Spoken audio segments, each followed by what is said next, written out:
Welcome to part 17 of the Kicho Wong Dong series. In this episode we're going to look at the Abaldaragi, the front stretch kick. Now this is not a real fighting kick, this is simply a kick to warm up. So we're going to skip over the warm up because this kick is a warm up, it's just a ballistic stretch.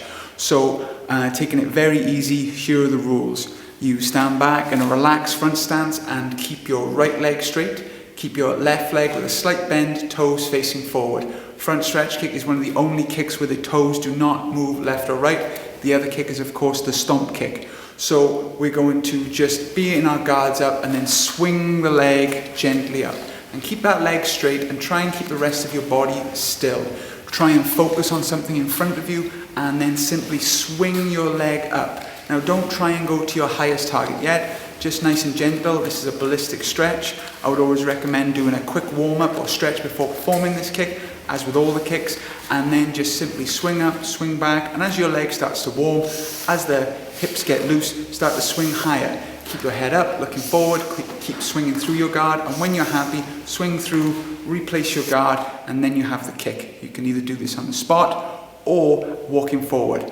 Fun little fact, when I began training, this kick was taught at the start of class in not a fighting stance, but what was called a Bahl chumbi, a ready for kick position, which was basically like a front stance where your hands were down. And from this position, you would lift the leg up, bring your hands up, and then block back down.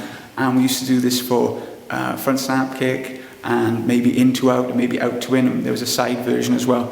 When I came back to training, this stance had gone. I think because the hands blocking down was giving students a bad habit, but you can practice it in this way if you so choose. So common mistakes that I see are one, people looking down at their leg and having bad posture. So if you look down at your leg, you won't be able to kick as high as you can, and you run the risk of maybe kicking yourself in the face. So always keep your head up, look forward, sometimes it tells students to look higher than their line of sight so they can kick higher. The next common mistake is people stepping the front foot forward to get more of a swing with their kick. This is very tempting because it kind of has the run-up soccer kick feel to it. So please keep your foot still on the floor, and like I said earlier, do not turn your toes out. Your toes stay facing forward. And so you just lift your leg up and swing it back. So position your foot in a firm position and swing the leg forward. Try not to telegraph it because you are adding extra momentum into the kick. The last common mistake I see is people either not using their guard or even more strangely bringing their guard to one side and kicking on the outside of their body. You are misaligning the kick then, and you are actually compressing yourself in. So again, kick between your hands and then re-guard. Always kick between your hands. 3 simple tests for this kick. The first one is a partner drill where the partner holds a paddle or pad in front of you, or they can even hold your hand as long as you kick gently, and you just kick up to it, and then you keep lifting the hand or paddle or pad higher until you get to their highest position. Make sure that when you get to your highest, your standing foot isn't coming up onto the toes because then you're sacrificing the technique. Keep your whole foot flat on the floor, push down, strong, and just try this. You can do this 10, 20 times or 30 seconds for a minute.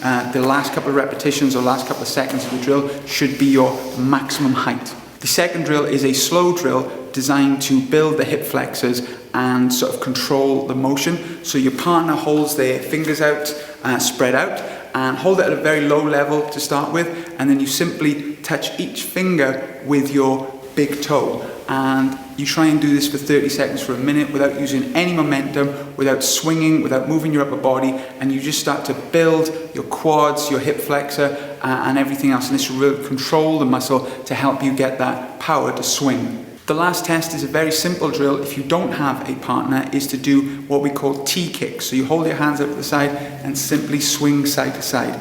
This will make sure that you're keeping upright as you kick, not leaning back, not leaning forward. And then you can keep doing this, but at shoulder level, if this is easy for you, there's an advanced version where you hold out your opposite arm and kick to your opposite arm. Just bring your arm into your center, so you kick up, and then you raise your hand higher and higher until it's over your head. Again, make sure you don't come up on your heels. Make sure you're focused on something looking forward. Thank you for watching this short video on the Abaldaragi, the front stretch kick. It's a very basic kick, but again, still people make mistakes and they wonder why their hamstrings aren't getting strong. Don't cut corners to make techniques work for you. Always go through the correct ways, and always film or look at yourself in a mirror to check you're doing the technique correctly. Again, please like and subscribe to the channel, and if there's any other techniques you'd like me to go through, please just send a message. Thank you very much. Thanks, Soup.